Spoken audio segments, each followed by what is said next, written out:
Have you bought a tool from a big box store recently? Well, if you have, you may have seen something like this.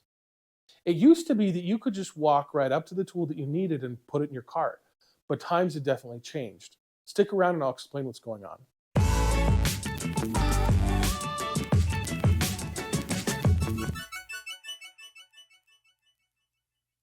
Retail stores make money from buying products from a distributor or a wholesaler at a lower price and then selling them for more than what they bought them for. But there are a lot of expenses involved as well, and a lot of those things, people don't really think about. Could include things like real estate or supplies, insurance, employee salaries, utilities, and executives. Can't forget about them. There is one expense that people really aren't aware of, but it's a huge deal for retailers, and it's something called shrink. Now, shrink is a term in retail that simply means inventory losses. It could be inventory that's lost because there was a roof leak and there was water damage, or it could be that somebody got drunk and crashed a forklift. Whoa, whoa, whoa!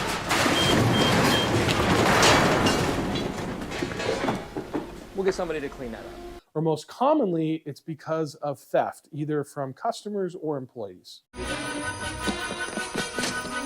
Hey! Shoplifter! Now, retail theft has always been a reality, but it has become even more impactful recently.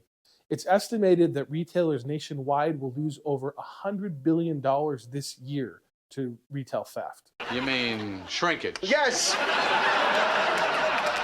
Significant shrinkage. Target alone is expecting to lose over $600 million. And Walmart has talked about even shutting down some of their store locations completely because they lose so much money in those locations. Home improvement retailers like Home Depot and Lowe's are also seeing similar challenges. My first thought when I heard about this problem was that, people were stealing supplies or stealing things because of high inflation and a sour economy, and they couldn't afford it, right? But I've actually since learned that it's a little bit more complicated than that, and most of those losses have to do with organized crime. In fact, a study from the National Retail Federation in 2022 found that organized crime at retailers had gone up by nearly 27% from the previous year. And that is responsible for huge amounts of shrink. Now, these organized crime syndicates are very sophisticated.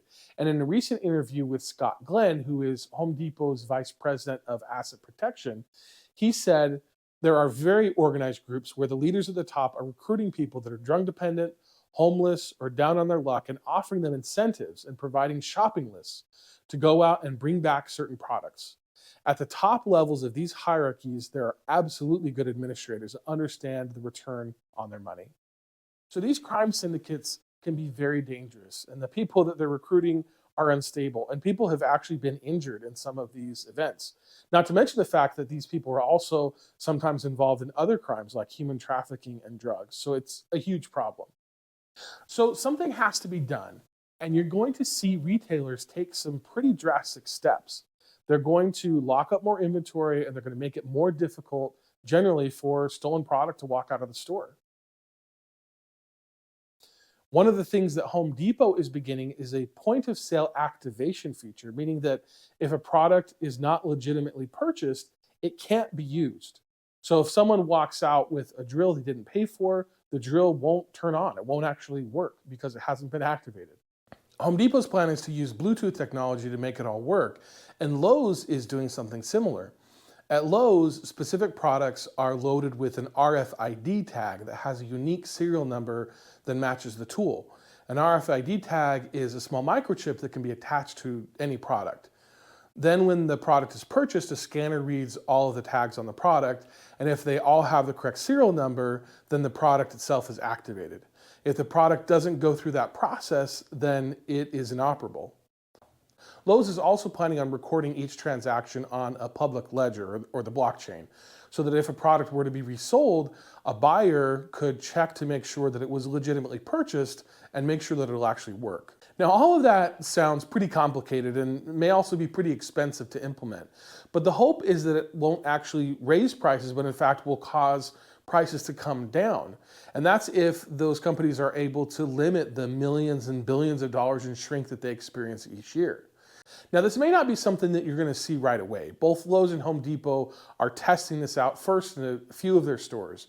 But if those store tests are successful, then they're going to roll it out across all of their locations. Something to look forward to, I guess.